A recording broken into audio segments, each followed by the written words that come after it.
Chapter 1. Directions and Expectations. Ivan. The trees all looked exactly the same. Prince Ivan stopped in the middle of a clearing and turned in a slow circle, taking in the fiery collage of yellow, red, and orange leaves that surrounded him, and the brown and gray trunks that stood like an army of soldiers on all sides. The trees were thick and dense in this part of autumn, and he should have known the moment he stepped off the path that it would be impossible for him to find it again.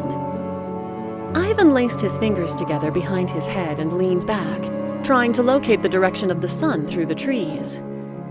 It's a shame a strong moral compass doesn't do you much good as a real compass out in the wild.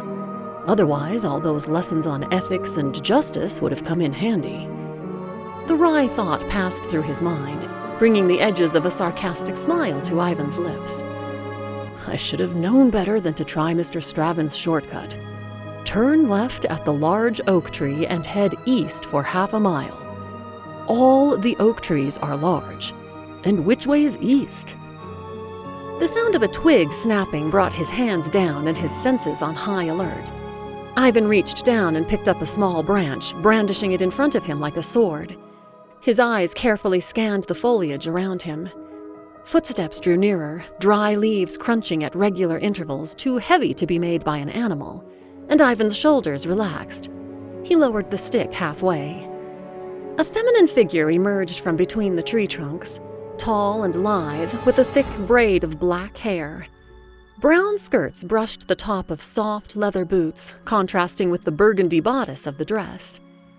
Long, graceful fingers curled into fists that rested on her hips, and the woman tilted her head slightly as she regarded him, her perfectly shaped eyebrows riding up in amusement. "Natalia!" Ivan greeted her cheerfully. "Fancy meeting you here." She shook her head slowly, as if in disapproval, though there was a teasing glint in her dark eyes. "Do you even know where here is?" "Of course." Ivan gestured widely to the flora that surrounded them. "We're in the woods." Natalia rolled her eyes. "That's what I thought. When Rogi told me that you decided to go alone to visit Master Straven's, I knew this would happen. How did you even get so far off the road? It's nearly a mile north of here." She hooked a thumb over her shoulder. Ivan squinted in the direction she indicated. "Huh, I could have sworn the road was the other way." He returned his attention to her face and shrugged. "Master Straven's suggested I take the shortcut. It seemed like a good idea at the time." "Ivy, I love you dearly, but you and I both know you probably have the worst sense of direction in all of Fairy. Any shortcut that takes you off a clearly marked road is definitely not a good idea." He scowled at the hated nickname.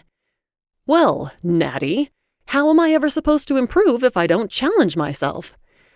"Maybe save personal improvements for a time when there is someone else around to get you back on course." "You're here, aren't you?" Ivan paused for a moment. "Wait, why are you here?" "Because Father is worried that you won't be home in time for whatever announcement he's going to make at dinner." Natalia looked at him shrewdly. "You didn't get yourself lost on purpose in order to miss it, did you?"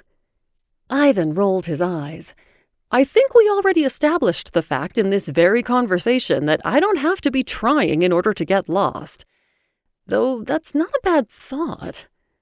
The words trailed off as he tapped his chin thoughtfully, pretending to consider the notion.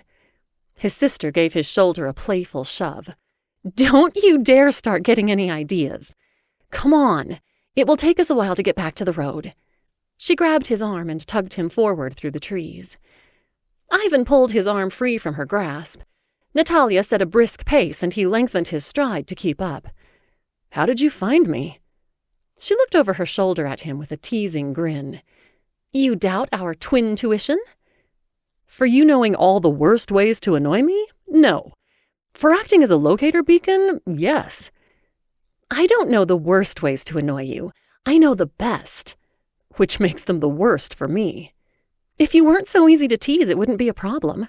Natalia smirked and tossed her braid over her shoulder. "Be careful, two can play that game." Ivan reached out and flicked it back, causing the end to hit her in the face. She spit the hair out and blinked rapidly in surprise before giving him a mock glare.